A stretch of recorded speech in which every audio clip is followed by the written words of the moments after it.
Hello everyone, welcome to our new video. So यार अभी हमने लास्ट वीडियो में यहाँ तक देखा था। अभी हम इसके बाद यहाँ स्टार्ट करने वाले थे rebellion in the countryside. तो चलिए मैं एकदम शुरू कर देता हूँ। सो आपकी जो हेडिंग है वही है rebellion in the country side, यानी जो कंट्री साइड में रिबेलियन होना था अब उसके बारे में पढ़ने वाले हैं। तो मैं एक बार बता देता हूँ थोड़ा सा। हम पहले अभी मूवमेंट इन द टाउन्स पढ़ रहे थे, जो हमारा नॉन कोऑपरेशन मूवमेंट था। उसी के अलग अलग डिफरेंट सोसाइटीज़ में, डिफरेंट ग्रुप्स में किस तरह से, डिफरेंट एरियाज में किस तरह से मूवमेंट को आगे ले जाया गया, हम वो देख रहे थे। तो उसमें अब सेकंड पार्ट आता है कंट्री साइड में किस तरह से हुआ। कंट्री साइड मतलब जो आपका जिसको हम गांव बोलते हैं, या गांव का जो एरिया होता है उसको हम कंट्री साइड बोलते हैं। तो ठीक है, पढ़ना स्टार्ट करते हैं। From the cities the non cooperation movement spread to the countryside. तो सिटीज और टाउन से क्या हुआ, कंट्री साइड में ये मूवमेंट स्प्रेड होता हुआ कंट्री साइड तक आ चुका था। It Drew into its fold the struggles of peasants and tribals. तो क्या हुआ जब, क्योंकि हम कहा भी गया था कि पहले गांधी जी ने कहा था कि इसको हम डिफरेंट डिफरेंट स्टेजेस में अनफोल्ड करेंगे, तो अब अगली फोल्ड, अगला जो स्टेप था, अगली जो स्टेज थी वो यही थी कि इसने अपने अंदर, मतलब जो ये मूवमेंट था इसके अंदर पीजेंट्स और ट्राइबल लोग भी जो थे वो भी जुड़ते चले गए, उसमें शामिल होते चले गए। तो यही बता रहे हैं कि इसने it Drew into its fold the struggles of peasants and tribal. तो जो पीजेंट्स एंड ट्राइबल स्ट्रगल कर रहे थे वो भी इसके साथ आ गए और उनका स्ट्रगल भी इसके साथ आगे बढ़ गया। Which were developing in different parts of India in the years after the war. तो जो स्ट्रगल पीजेंट्स और फार्मर्स कर रहे थे डिफरेंट पार्ट्स ऑफ इंडिया में, वो इसके साथ नॉन कोऑपरेशन के साथ मर्ज हो गया और डेवलप होता चला गया वॉर के बाद। ठीक है, चलिए अब स्टार्ट करते हैं। In Awadh peasants were led by Baba Ramchandra. जो अवध प्रोविंस था उसमें पीजेंट्स को बाबा रामचंद्र जी लीड कर रहे थे। सन्यासी, वो एक सन्यासी थे। Who had earlier been to Fiji as an indentured labourer. तो उससे पहले वो फिजी जो प्लेस है वहाँ पर एक लेबरर के तौर पे काम कर चुके थे, इंडेंचर्ड लेबर। तो इंडेंचर्ड लेबर एक तरह से अभी बताते हैं हम आगे, इसमें आएगा भी। The movement here was against taluqdars and landlords who demanded from peasants exorbitantly high rents and variety of other seizures। सो यही बताने की जो मूवमेंट था वो तालुकदार्स और लैंडलॉर्ड्स के अगेंस्ट में था बेसिकली, क्योंकि पीजेंट्स को अपना जो लोकल प्रॉब्लम्स थी उनको सॉल्व करना था तालुकदार के साथ और लैंडलॉर्ड्स के साथ, कि वो बहुत ज़्यादा डिमांड कर रहे थे पीजेंट से, हाई रेंट्स, बहुत ज़्यादा रेंट्स ले रहे थे उनसे, और अदर सीजेस मतलब उन पे अदर रेस्ट्रिक्शंस थी और अदर टैक्सेस थे एक टाइप के। सीजेस मतलब यहाँ पे जो वहाँ पर उस टाइम पे टैक्सेस थे उनकी फसल से रिलेटेड, उनके काम से रिलेटेड, उनकी बात कर रहे हैं। So peasants had to do begar and work at landlords farm without any payment. तो देखिए कैसी कंडीशन थी, जो पीजेंट्स थे यानी ये फार्मर्स थे वहाँ के, उनको बेगार की तरह से वहाँ पे काम करना पड़ रहा था लैंडलॉर्ड्स के फार्म में, और बिना किसी पेमेंट के। उनको वहाँ पेमेंट भी नहीं दे रहे थे वो। तो बेगार का मीनिंग है साइड में बताया हुआ है। बेगार मतलब labour that villagers were forced to contribute without any payment, यानी वही बताया कि बेकार वो तो वहाँ पर वो चीज़ होती है जहाँ पर हम वर्कर से काम लेते हैं, उनको बिना किसी पेमेंट के काम लेते हैं। सो इसलिए भी हो सकता है उन पर बहुत ज़्यादा कर्जा हो गया होगा, लैंडलॉर्ड्स ने उन पर बहुत ज़्यादा हाई रेंट्स रखे थे, तो पीजेंट्स पे कर्जा हो गया होगा, तो वो फ्री में काम करना पड़ रहा था उन्हें बिना किसी पेमेंट के। As tenants they had no security of tenure. तो टेनेंट्स मतलब वो एक तरह से उनके वर्कर्स थे, उनके अंडर में, उनके टेन्योर में काम कर रहे थे, तो लेकिन उनके पास कोई सिक्योरिटी नहीं थी। उन्हें कभी भी निकाला जा सकता था, किसी नए नए को निकाल ला सकते थे, और फिर भी उन पर टैक्सेस और उन पर मनी की बहुत ज़्यादा कर्ज रहता। Being regularly evicted so that they could acquire no right over the lease land. तो उससे रेगुलरली, क्योंकि वो इविक्ट करते थे, किसी नए को लाते थे, तो उन पर अपने लैंड का कोई राइट नहीं था, मतलब उस लैंड का वो कोई राइट नहीं कर सकते थे कि हम इस पर काम कर रहे हैं या कुछ भी। तो इस तरह से वो उस लैंड को ये नहीं कह सकते थे कि हमारे अंडर में कोई भी, क्योंकि हम उसको बार बार स्विच कर दे रहे हैं, बदल दे रहे हैं, नए नए लोगों को लाए जा रहे हैं, कुछ टाइम काम कराते हैं, फिर उनको भगा देते हैं वहाँ से। ठीक है, तो अब आगे पढ़ते हैं। The peasant movement demanded reduction of revenue, abolition of begar and social boycott of oppressive landlords. तो जो पीजेंट्स का मूवमेंट था वो क्या डिमांड करते, वो चाहते क्या थे? वो ये चाहते थे कि जो उनका रेवेन्यू है, जो उनसे टैक्सेस लेते हैं और जो मनी लेते हैं, वो लैंडलॉर्ड्स को बहुत कम कर देना चाहिए। साथ में बेगार जो है इसको एबोलिशन कर देना चाहिए, यानी अगर वो वर्क कर रहे हैं तो उनको उसका पैसा भी मिलना चाहिए, उनको उसका पेमेंट मिलना चाहिए। एंड सोशल बॉयकॉट होना चाहिए इन ओप्रेसिव लैंडलॉर्ड्स का। ओप्रेसिव मतलब जो बुरे लैंडलॉर्ड्स हैं, इनका एक सोशल बॉयकॉट भी होना चाहिए, वो यही बोल रहे हैं। इन मैनी प्लेसेस नई धोबी बांध, मतलब ये बोले नए धोबी बांध बनाए गए थे, ऑर्गेनाइज किए गए थे by panchayat to deprive landlords of the services of even barbers and washerman. सो नए धोबी बांध बनाए गए पंचायत द्वारा, जिससे वो लैंडलॉर्ड्स को डिप्राइव कर सके बार्बर्स की और वॉशरमैन की। और धोबी जो है वो धोबी बांध पे काम करते हैं, यानी वॉशरमैन, एंड बार्बर्स भी वहाँ के आसपास अपनी दुकान को लगा लेते हैं। तो नए बनाए गए जिससे कि जिन पे पुराने वाले थे उन पे कोई नहीं जाएगा, और नए वालों पे उनको हम रेस्ट्रिक्शन रखेंगे, उनको आने नहीं देंगे, जिससे वो उसको सर्विसेज ना मिल पाए बार्बर्स की और वॉशरमैन की। In June 1920 Jawaharlal Nehru began going around the villages in Awadh. 1920 की जून में जवाहरलाल नेहरू जो थे, प्राइम मिनिस्टर तो नहीं बने थे ऑब्वियसली उस टाइम पे, सो वो विलेजेस में जाना शुरू कर दिए, अवध की जो विलेजेस थी, क्योंकि अवध में ही हो रहा था पूरा इंसिडेंट, हमने स्टार्टिंग में देखा था यहाँ पर। सो इसीलिए टॉकिंग टू द विलेजर्स, उन्होंने विलेजर्स से वहाँ पे बातें की, and trying to understand their grievances, उनकी क्या प्रॉब्लम्स थी, वो क्यों परेशान थे, वो जानने की उनसे इच्छा रखी, उनसे पूछा, उनसे बात की सबसे। बाय अक्टूबर, देखिए जून में आए थे और बाय अक्टूबर आगे आता है, bye October the Oudh Kisan Sabha was set up by headed by Jawaharlal Nehru. तो एक किसान सभा सेटअप हुई थी। ये एक क्वेश्चन आ सकता है बिल्कुल कि ये ओध किसान सभा के हेड कौन थे, किसने सेटअप की, तो इम्पोर्टेंट क्वेश्चन बन चुका है। जवाहरलाल नेहरू भी हैं इसमें, ये हमारे बाबा रामचंद्र एंड फ्यू अदर्स। तो ये आपको दो नाम तो बिल्कुल याद रखनी चाहिए जो इसमें गिवन है। Within a month, over 300 branches had been set up in the villages around the region. तो इस सभा की 300 के आसपास, 300 से भी ज़्यादा ब्रांचेज जो है सेटअप हो चुकी थी विलेजेस में, जो आसपास के रीजन थे उसमें।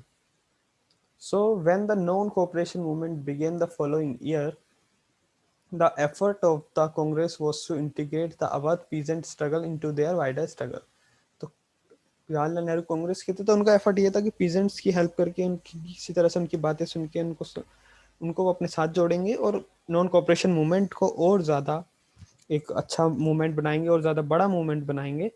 वही बता रहे हैं कि नॉन कॉपरेशन मूवमेंट जब बिगिन हुआ फॉलोइंग ईयर में, आगे चल 1922 आ गया, फिर उसके बाद जो एफर्ट था कांग्रेस का, उनका ये एफर्ट था, यही कोशिश थी कि वो इंटीग्रेट कर सके अवध के पीजेंट स्ट्रगल को एक वाइडर स्ट्रगल में, और उसको फिर साथ में नॉन कॉपरेशन के साथ ही जोड़ सके, जिससे नॉन कॉपरेशन मूवमेंट और ज़्यादा सक्सेसफुल हो पाए। The peasant movement however developed in forms that the Congress leadership was unhappy with. लेकिन हुआ क्या, जो पीजेंट का ये मूवमेंट था, ये अलग तरह से कुछ डेवलप हुआ, जैसा उन्होंने सोचा था वैसा नहीं हो पाया, उस तरह से नहीं बन पाया। और इससे क्या हुआ, कांग्रेस की जो लीडरशिप वाले लोग थे, जवाहरलाल नेहरू और बाकी लोग, वो सब अनहैप्पी थे, खुश नहीं थे। As the movement spread in 1921, तो जैसे जैसे मूवमेंट 1921 में स्प्रेड होता गया, the houses of taluqdars and merchants were attack. वही ऊपर बताया हुआ था, तालुकदार्स और लैंडलॉर्ड्स। सो तालुकदार्स और लैंडलॉर्ड्स और मर्चेंट्स, इन सबके हाउसेस को अटैक किया गया। अब वो क्या चाहते थे, ये सब नहीं चाहते थे, ज़्यादा वायलेंस नहीं चाहते थे कांग्रेस लीडर। तो वही बता रहे हैं क्या हुआ कि वो अनहैप्पी हुए। बाजार्स वर लूटेड, बाजार्स को लूट लिया गया पीजेंट्स द्वारा, and grain hoards were taken over. तो ग्रेन्स के बहुत ज़्यादा अमाउंट में उनको चुरा लिया गया और साथ में अपने पास छुपा के स्टोर करके रख लिया गया। तो यही बता रहे हैं, ग्रेन की होर्डिंग कर दी गई। In many places, local leaders told peasants that Gandhiji had declared that no taxes were to be paid and land was to be redistributed among the poor. The name of the Mahatma was being invoked to sanction all action and aspirations. तो ये बता रहे हैं कि बहुत सारे places में, बहुत सारे जगह पे लोकल जो लीडर्स थे उन्होंने पीजेंट्स से गांधी जी का नाम लिया। गांधी जी ने खुद ऐसा कुछ नहीं कहा था, लेकिन उनके नाम का इस्तेमाल किया गया कि गांधी पीजेंट्स को, मतलब लोकल लीडर्स ने बताया कि गांधी जी ने डिक्लेयर किया है कि कोई टैक्स पेड नहीं करेंगे और लैंड को डिस्ट्रीब्यूट करेंगे पुअर के अंदर।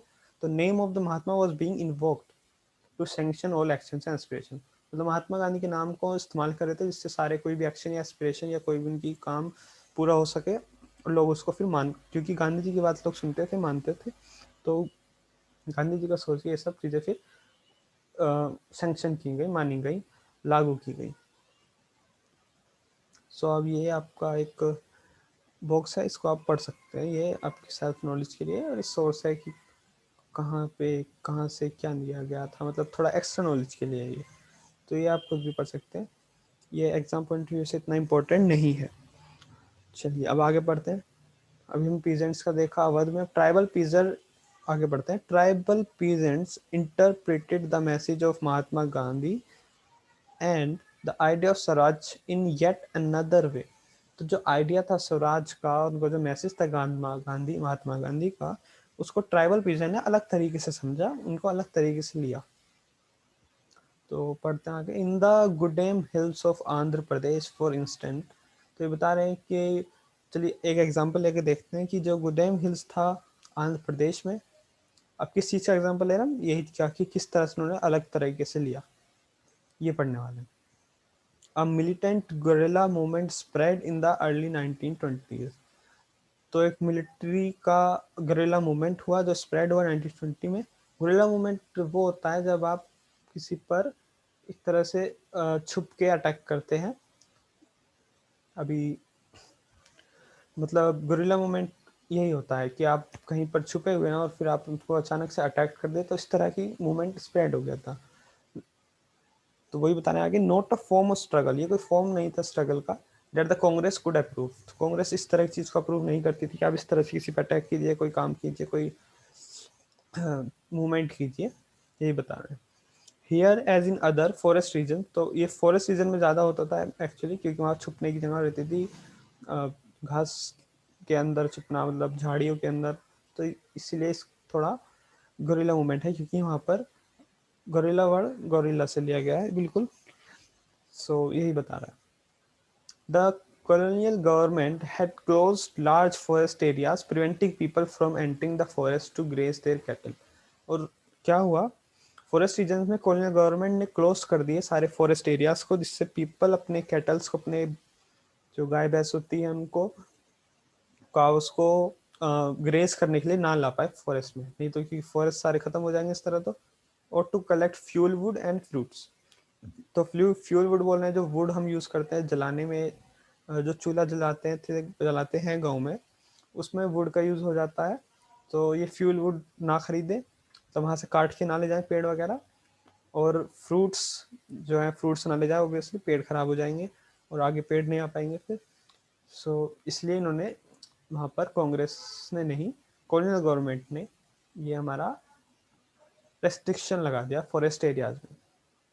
This enrage the hill people, इससे क्या हुआ, हिल पीपल, हिल के जो लोग थे वो गुस्से में आ गए बहुत ज़्यादा। Not only were their livelihoods affected but they felt that their traditional rights were being. तो ऐसा नहीं, उनको खाली ये नहीं लगा कि उनका जो लिवलीहुड है, जो रोजमर्रा की जिंदगी के लिए वो कमाते थे, जो खाते थे, और उनका मतलब डेली लाइफ तो छीनी नहीं, साथ साथ उनके ट्रेडिशनल राइट्स को छीन लिया। उनको ऐसा लग रहा था उनको ट्रेडिशनल राइट्स नहीं मिल रहे थे अपने, क्योंकि ट्राइबल लोग थे तो वहाँ पे फॉरेस्ट के अपने अपने राइट्स होते हैं। सो वो जब वो फॉरेस्ट में जा ही नहीं पाएंगे तो राइट्स तो अपने आप ही खत्म हो जाएंगे ना। When the government began forcing them to contribute begar for road building, the hill people revolted. तो गवर्नमेंट ने जब उन्हें फोर्स किया कि आपको बेगार की तरह काम करना होगा रोड बिल्डिंग में, यानी आप रोड को तो बिल्ड करेंगे लेकिन आपको पेमेंट नहीं होगी, हमने अभी ऊपर देखा भी था कि यही होता है बेकार करना, किसी की बेकार करना। तो हिल पीपल ने रिवोल्ट किया, तो उन्होंने रिवोल्ट करना ही था तो रिवोल्ट किया, मतलब एक तरह का ये मूवमेंट है किस तरह से वहाँ पर, क्योंकि हम यही पढ़ रहे हैं नॉन कोऑपरेशन किस तरह से अलग अलग रीजन्स में, अलग अलग सोसाइटी के लोगों में किस तरह से उनका मीनिंग था, किस तरह से वो अनफोल्ड हुआ, तो उसी का ये पार्ट था। The person who came to lead them was an interesting figure.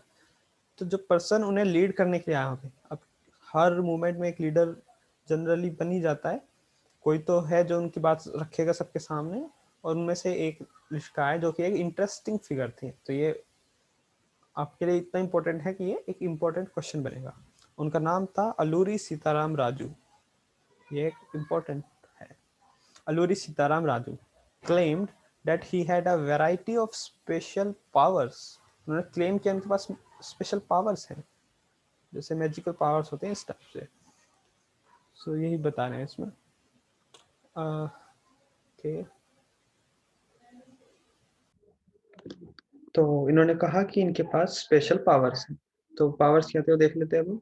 He could, तो इनके अकॉर्डिंग ये कह रहे थे कि he could make correct astrological predictions and heal people. तो कह रहे थे वो एस्ट्रोलॉजिकल प्रेडिक्शंस कर कर लोगों को हील कर सकते थे। तो ये इनकी एक पावर थी जो ये कहते हैं, लेकिन में है नहीं ये पावर, ये बस लोगों को एक झूठी बोल रहे थे। He could survive even bullet shot. इन्होंने कहा कि ये बुलेट की जो शॉट्स होती है उनको भी सर्वाइव कर सकते हैं, ये इनकी सुपर पावर है। Captivated by Raju the rebels proclaim that he was an incarnation of God. तो ये कहना है कैप्टिवेटेड मतलब उससे इंस्पायर हुए, इसकी बातों में आकर जब रिबेल्स थे उन्होंने प्रोक्लेम किया, ये क्लेम किया कि वो एक गॉड के इनकारनेशन है, गॉड के अवतार है, भगवान के अवतार है। तो ये काफी फनी साइड है इसमें। Raju talked of the greatness of Mahatma Gandhi. तो राजू ने महात्मा गांधी की ग्रेटनेस के बारे में बातें की। उन्होंने कहा कि राजू इंस्पायर हुए नॉन कोऑपरेशन मूवमेंट के लिए महात्मा गांधी से, और persuaded people to wear khadi and give up drinking. और साथ साथ इसने रिक्वेस्ट की लोगों को, मोबिलाइज किया इस बात के लिए कि वो खादी पहने और ड्रिंकिंग को छोड़ दें। यानी इस चीज़ के लिए उसने लोगों को आगे बढ़ाया, उकसाया एक तरह से कि वो खादी पहनना स्टार्ट करें और ड्रिंकिंग को छोड़ दें। But at the same time he asserted that India could be liberated only by the use of force. लेकिन साथ साथ उसने ये भी कहा कि इंडिया को एक ही तरीके से लिबरेट किया जा सकता है, और वो है फोर्स, यानी लड़ाई के थ्रू, नॉट नॉन वायलेंस, कि बिना लड़ाई झगड़े के नहीं हो सकता ये। हमें लड़ाई करनी ही पड़ेगी, वायलेंस करना ही पड़ेगा, हमें वायलेंट होना ही पड़ेगा, तभी इंडिया फ्री हो सकता है, तभी इंडिपेंडेंट होकर लिबरेट हो सकता है। The Gudem rebels attacked police stations, attempt to kill British officials and carried on guerrilla warfare for achieving swaraj. तो क्या हुआ, जो गुडेम हिल्स के रिबेल्स थे, इन्होंने अटैक किया पुलिस स्टेशन पर, पुलिस ब्रिटिश ऑफिशियल्स को किल करना चाहा, उन कोशिश की, कैरीड ऑन गुरिल्ला वारफेयर। तो गुरिल्ला वारफेयर को कैरी करते रहे, अटैक करते रहे ब्रिटिशर्स पर छुप छुप कर, फॉर अचीविंग स्वराज, स्वराज को अचीव करने के लिए। Raju was captured and executed in 1924। तो राजू जो थे, ये अलूरी सीताराम राजू, इनको कैप्चर कर लिया गया और 1924 में एग्जीक्यूट कर दिया गया, यानी कि फांसी पे चढ़ा दिया गया। And over time became a folk hero. और टाइम के साथ साथ ये एक फोक हीरो बन गए वहाँ के, जो उनकी फोक सॉन्ग्स में, फोक पोएम्स में आने लगे। सो भी स्वराज इन द प्लांटेशन हम पढ़ेंगे, फिर हमारा थर्ड टॉपिक स्टार्ट हो जाएगा। चलिए अब हम पढ़ते हैं स्वराज इन द प्लांटेशंस। तो प्लांटेशन फार्मर्स के लिए, वर्कर्स के लिए स्वराज का क्या मीनिंग था वही देखते हैं, उन्होंने कैसे मूवमेंट में पार्टिसिपेट किया। Workers too had their own understanding of Mahatma Gandhi and the notion of Swaraj.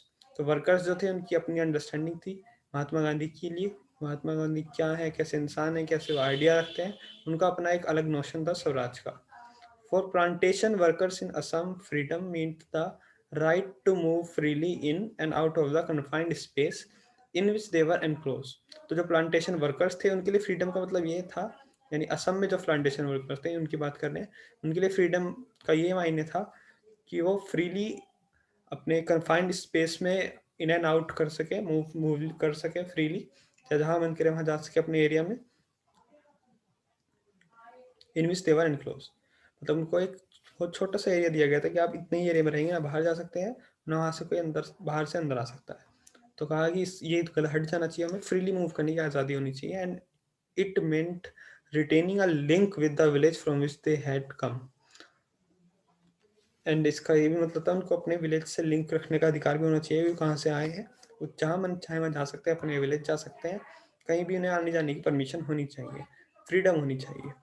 Under the inland Emigration Act of 1859। तो 1859 में आया ये इनलैंड इमिग्रेशन एक्ट। तो ये क्वेश्चन भी पूछ सकता है, आप जरूर इसको अच्छे से मार्क कर लीजिएगा। Inland Emigration Act of 1859, plantation workers were not permitted to leave the tea gardens without permission. Plantation workers को जो चाय के गार्डन्स होते थे, टी गार्डन्स होते थे, उनको बिना परमिशन के लीव करने की इजाजत नहीं थी।